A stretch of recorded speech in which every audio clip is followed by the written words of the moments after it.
Oh my God, it's raining. I'm at that's the post office. I don't know, where's the sign? That's the post office.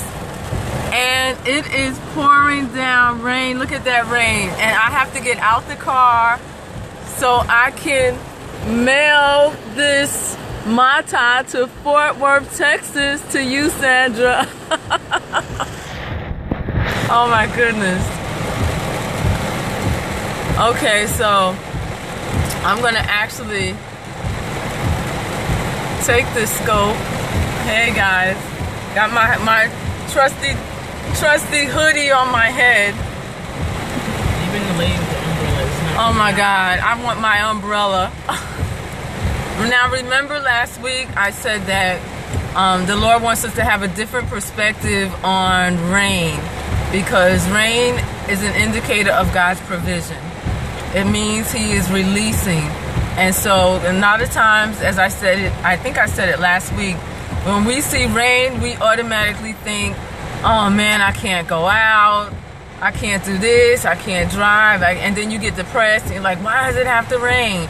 But if it wasn't for the rain, First Lady Lowe's, if it wasn't for the rain, we wouldn't have provision. And so it's indicative of what the Lord is doing and what He wants to give us. So I am going to boldly go, get in the rain, because I have to go mail this Mata. I made a staff for this beautiful young lady in Texas. And I just got to do what I got to do. And I did say I was going to dance in the rain. So I am. So I'm going to switch the camera. I'm going to give it to my daughter. Where is she? Oh, she's over there. Rain is God giving the earth a drink and the animals. Yes, it is. Yes, it is. Okay, so I'm going to switch. I have to. You dancing with me? Amen. So I have to get out the car. Oh no! That's not gonna fit.